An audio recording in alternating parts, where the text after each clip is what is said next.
Hello. Today I wanted to go over the overall loot changes in 325 so you can better understand if the sky is falling and if we all just got gig nerfed into poverty. While I have not run every strat in the game and don't know every single new interaction with the new scarab changes, I have ran roughly 600 T17 and T16 maps and have ran dozens of different strategies. I can definitively say Reddit is right for once, and random loot that you get has been nerfed by at least 100%, and way more than that if you include scarabs that were recently changed and or nerfed, like divination card farming. That shit seems dead to me. With that out of the way, not all loot in PoE is random loot, so not everything got nerfed. I made this nice graphic to show different types of farms and how easy or difficult the content is. I will now go over what did get nerfed, which is mainly the top section. Since base monsters like random, normal, magic, and rares don't have guaranteed drops associated with them, they now kinda suck, even if they are associated with league mechanics. So, since divination cards are linked to monster quantity, divination cards seem terrible. I personally have ran close to 100 juiced maps with legacy quant gear using 5 scarabs and killing thousands of mobs per map while farming for 7 years bad luck, and I only got 2 of them. This is compared to last league where I would expect to get 10 times this amount given the same amount of mob kills. The same can be said for other mechanics that just add mobs to the map. Adding mobs to the map is now basically worthless, which is why people are saying juiced content has gotten nerfed, which kinda was the goal that GGG set out as they were trying to nerf the top end farmers. So while Beyond on the Atlas tree will spawn thousands of extra mobs per map, these mobs don't drop shit. Similarly, strong boxes basically buff mobs that they pull into the boxes, but if the mobs they pull into the boxes suck to begin with, ambush boxes seem to suck also. The same goes for wisps and ghosts. If you buff something that doesn't drop anything, you still get nothing.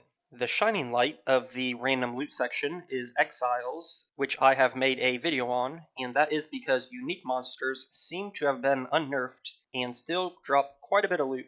And also, there are very strong scarabs and nodes on the Atlas tree that buff these exiles and or bosses to drop 50 plus items per kill, which combined with rarity, they drop lots of uniques, and combined with quantity multipliers, can drop a lot of scarabs.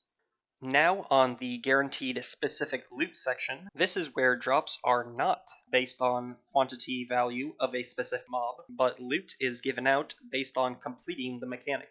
In this section, you will see the tried and true Harvest, Essence, Beasts, and Delve, which are staples of the PoE crafting. You can see Expedition, which is good for crafting early with ROG, and pretty good for 2-gen for getting raw currency. Harbinger is not affected by quant or rarity, and has very consistent drops. Sanctum is the strongest raw divine farm. Ubers drop the same uniques, which everyone wants, and invitations drop an assortment of gems, fragments, crafting currency, and other guaranteed stuff. As for the best, 100% Delirium is on the list because, as I have made a video on, you can get nowhere close to the amount of scarabs as you can do by doing 100% Delirium with 5 scarab orbs, and since scarabs enable most farms in the game, scarabs are king. T17 bossing also makes the list because of Uber fragments you can rush if you have a very strong build. T17 currency is on the list, even though it did get nerfed by a lot, but you still will regularly see divine drops, Valdo boxes, and random currencies in large amounts, as long as you roll very high currency on the map and pack size. Similarly is T17 Scarabs. Again, this was nerfed by probably 100% or more, and it doesn't come close to the raw amount of scarabs that 100% Delirium can generate. But while running these T17 maps, you typically also have a currency roll on the map, and you are also getting boss fragments. So these T17 currency and scarab farms are pretty much just all around good farms.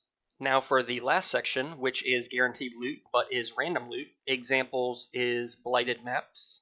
You will always get the same amount of chests, and those chests will more or less drop the same amount of loot, and this has been consistent for years, along with Delirium reward farming and Legion boxes. You will just get a bunch of random loot that accumulates in your stash for you to bulk sell later. Stepping it up to better guaranteed random loot is the newly buffed Simulacrum, which you can get many rewards fast, and the unique jewel Voices is still a hot item. Ultimatum was very good last league and was not nerfed. Ultimatum is a good farm for high-end uniques and divine orbs, along with catalysts, which everyone needs. Lastly, Heist gives a bunch of random rewards, but this could be moved to the best farm section later in the league because it seems reflected Heist jewelry is going to be some of the best items that have ever been made in the game. So that is my summary of the loot situation in PoE. Yes, random loot has been nerfed for sure, so you will not be seeing 100 divine per hour strategies like you did last league, which in my opinion is probably a good thing. I would guess that the top strats will go back to the currency per hour numbers from a year ago, which the top farms were making roughly 20 divines per hour. Very good farms were making 10 divines an hour, and your average farm was making 5 divines per hour. So don't be worried if you are making 2 to 5 times less currency, as everyone else is also, and the prices of items reflect that reality.